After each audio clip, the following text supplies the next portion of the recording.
예, 원조 미남 배우로 유명하죠. 프랑스의 배우 알랭 드롱이 오늘 새벽 프랑스에서 별세했습니다. 이 소식 먼저 소개를 해드릴 텐데, 자, 최성 평론가. 사실 1935년생이니까 우리 나이로, 그러니까 만으로 따지면 88살이라고 그렇죠. 하네요. 네.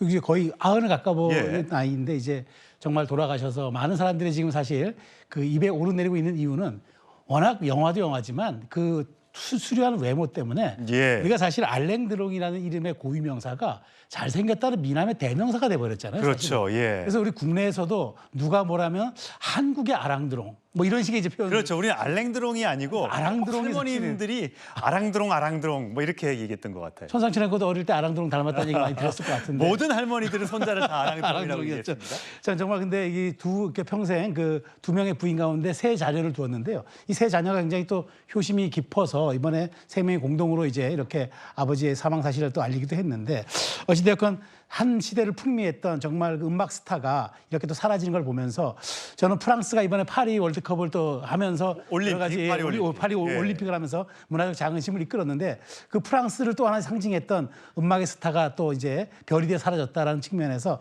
많은 사람들이 또 이렇게 안타까움을 자아내고 있습니다. 예, 양진희 변호사님. 근데 보니까 세 자녀가 있어요. 두 아들과 한 명의 딸이 있는데 성명을 발표하면서 나빠진 건강과 아버지가 사투를 벌이다 세상을 떠났다 이렇게 하는데 한 명의 이름이 더 있습니다. 루보라고 하는데 반려견이라고요? 맞습니다. 그러니까 오랜 시간 키워온 이 반려견인데요. 이름이 말씀해 주신 것처럼 루보라고 합니다.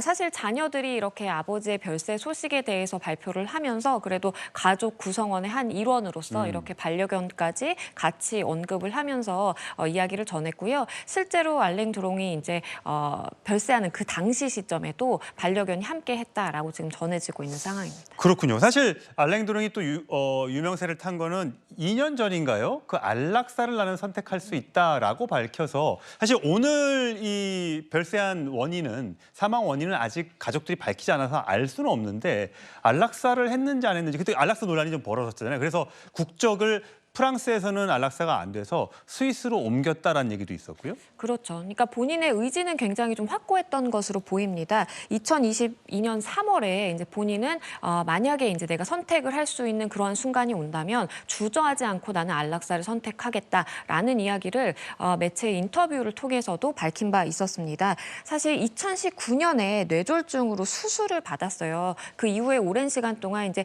요양 생활을 하고 있었는데 그 사이에 이제 재산을 모두 내가 다 정리를 하고 그리고 나는 이제 프랑스에서는 사실 안락사가 불법이기 때문에 스위스로 이주를 해서 내가 결정할 수 있는 시기가 오면 나는 주저없이 선택하겠다라고 거침없이 사실 밝혀오기도 했고요. 말씀해 주신 것처럼 이번에 이제 별세를 하면서 사실상 어떠한 방식으로 어떤 상황에서 어떻게 사망을 했는지는 정확하게는 이제 가족들이 언급을 하지는 않았지만 평소의 소신은 나는 안락사를 선택할 것이다라고 지속해서 밝혀왔습니다. 예, 지금 화면에 나가는 영화가 태양은 가득히라는 영화인데 참 지금 다시 그 벌써 70년도 넘은 영화인데도 불구하고 저 얼굴을 보니까 옛날 생각이 납니다. 송 변호사가 또 예상외로 또 이 알랑드롱에 대해서 많이 알고 계시는데 일화가 참 많다면서요? 그렇습니다. 많은 일화가 있고요. 특히 이제 그 1960년의 대표작이 태양은 가득히 아니겠습니까? 그때 이제 20대 중반의 나이에 정말 당대의 꽃미남 배우로 정평을 얻었고 사실 20세기를 관통하는 프랑스의 대표 배우라고 할 수 있겠습니다. 그리고 이제 그 영화는 그 탤런티드 미스터 리플리라고 해서 소설을 원작으로 바탕으로 한 건데요. 그 영화가 이제 1999년에 다시 한번 리메이크가 됐죠. 맷 데이먼이 주연으로 해서 리플리라고 하는 영화로 거짓말만 하고 그렇습니다. 리메이크가 되기도 했었는데 사실은 우리가 그 리플리 증후군이라고들 알고 있지 않습니까? 이제 허언을 반복하다가 그것을 현실로 믿는 그렇게 해서 이제 그 인지 부조화를 극복하지 못하는 것을 우리가 리플리 증후군이라고 하는데 사실 소설이나 영화에서나 저 주인공 톰 리플리는 이제 허언증이 아니고 상당히 계획적인 범죄자에 가깝다. 그런 TMI를 하나 알려드립니다. 예, 사실 전도연 씨가 영화 밀양으로 칸 영화제에서 여우 주연상을 받았었는데 2007년인데요. 그때 상을 줬던 사람이 알랭 드롱이었습니다. 그러면서 시상제로 나왔던 하면서 얘기했던 게 이런 게 있네요. 여배우가 없다면 나는 그림자에 불과할 것이다. 이렇게 밝혀서 굉장히 화제가 됐었던 적이 있습니다. 자, 프랑스의 1935년생 배우 알랭 들롱이 있다면 우리나라에도 1935년생 배우가 있습니다. 누군지 확인하시죠. 대사 정확하게 하고 시기도 제대로 공부를 하고 왔더라. 그래서 됐다. 근데 다른 친구 하나가 맨날 늦어. 가서 불러와야 그게 뭐냐면 스타의식이. 근데 내가 보기엔 아직 그때 그 당시 그렇게 평가할 만한 스타 이전 단계예요. 그래가지고 내가 한번 야단을 친 적이 있어요. 본인한테 야단은 안 하고 연출부한테 그거 뭐하냐. 더군다나 아웃사이더들이 다 와 있는데 내부 배우가 스탠바이가 늦으면 안 되잖아요.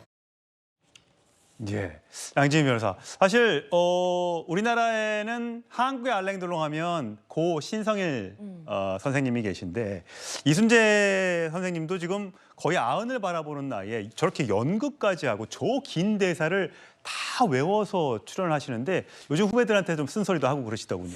그렇죠. 그러니까 알랭 들롱과 이제 뭐 비교를 해서 말씀을 해드리자면 사실 알랭 들롱의 경우에는 젊었을 시절에 다양한 작품 활동을 하긴 했지만 그 이후에는 저렇게 이순재 선생님처럼 꾸준하게 작품 활동을 하지 못했었어요. 그럼에도 불구하고 이순재 선생님의 경우에는 굉장히 이제 어떤 슬럼프가 한때도 없었다라고 생각이 될 정도로 정말 매년 더 활발하게 이렇게 활동을 이어가시는 게 대단하다고 생각을 하고요. 그리고 이제 젊은 배우들도 사실 이렇게 드라마 촬영이 아니라 연극 무대에 서는 것에 대해서 굉장히 체력적으로 많이 소진이 된다라고 하는데 이 이순재 선생님의 경우에는 배우로서도 그렇고 정말 체력적으로도 그렇고 모든 다방면에서 참 뛰어나신 분이다라는 좀 생각이 듭니다. 예, 많은 영화 팬들에게 사랑을 받았던 프랑스 배우 알랭 드롱. 삼가 고인의 명복을 빌겠습니다.